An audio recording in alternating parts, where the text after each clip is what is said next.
seek recognition. To strike the last word and express Gentleman's recognized for 5 minutes. what is occurring, this is the most astonishing moments I've ever experienced in my now 11th year in the Judiciary Committee. To take a question concerning the firing of the James Comey and turn it into a question about Hillary Clinton. This is unbelievable, sir. The chairman has left the room. Justice has left the room. Common sense has left the room. A lot has left this room, maybe never entered it. That's right.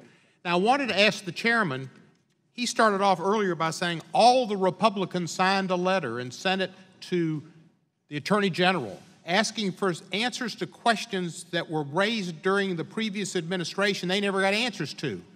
I wanted to ask him if the issues in this particular resolution were in that letter. And if they were, they're being answered or not answered already. And I also wanted to ask him if he asked a single Democrat to sign on to that letter, because he certainly didn't ask me, and he didn't ask any of the Democrats I've asked. Why is he sending a letter as chairman of the committee without asking all members of the committee to join in? He's making it strictly, totally partisan.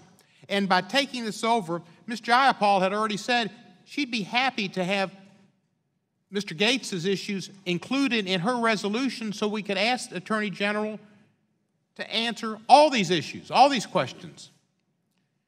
That's what's fair. If you want to answer those questions, I wasn't wild about uranium and giving it up and whatever happened. I thought there were some issues about the foundation and the Secretary of State's office. I don't have a problem with those issues being answered, but I think Ms. Jayapal, who started it, should have her questions answered too.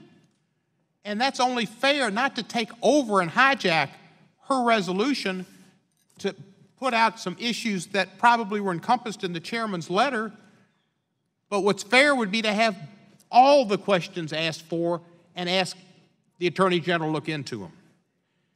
You know, the question was asked about, oh, they talk about Russia, but did the Obama administration get involved in this election?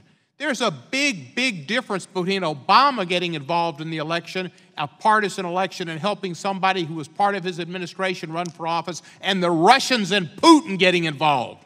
Y'all get it totally wrong. It's not about somebody getting involved in the election. When Americans get involved in the election, it's okay. When Russia gets involved, we need to be united and be against that. Russia and Putin have no business being involved. No, sir, I won't.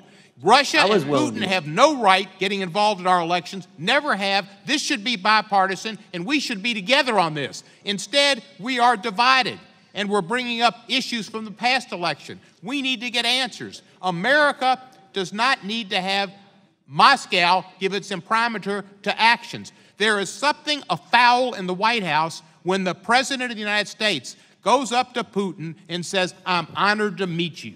The mayor of Chicago never went up to Al Capone and said, "I'm honored to meet you." It's in essence the same thing. He is a thug. Just a question. No, I don't yield. Just a question. Once KGB, always KGB. And you're not honored to meet the man who was the KGB and still is the KGB and who murders his opponents and who gets them wiped out, puts them in jail so they're not eligible to run against him. And the idea of having a joint kumbaya committee to look into election fraud is absurd. They don't have elections in Russia. They kill or imprison their opponents, and they count the votes. It's not the same.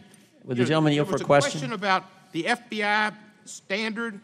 All Republicans signed that letter, and then the chairman said something about this is using taxpayer dollars. Taxpayer dollars, this doesn't probably cost what it cost us to put up 10 people at Mar-a-Lago at government expense when he goes down there. He goes to Ohio the other day, and he says, "Oh, it's great to be here out of the swamp. I love it." Well, when he's not in Washington at the swamp, he's at the people that own the swamp's home at Mar-a-Lago. He doesn't know the swamp. He is the swamp. And the fact is, this country is being run into the ground. Gentlemen will suspend. Yes, sir. The gentleman's words, if they haven't already crossed the line, I think are very close to it. So I would urge the gentleman to consider his remarks before he makes any further remarks. Thank you, sir. I appreciate it. It's very difficult with our rules about not saying things about the president and speaking the truth and asking about the truth. And it's a hard place. Truth is a defense and libel action, but I'm not sure what the situation is here. I yield back the balance of my time. The gentleman's time has expired. The gentleman from Arizona, Mr. Biggs.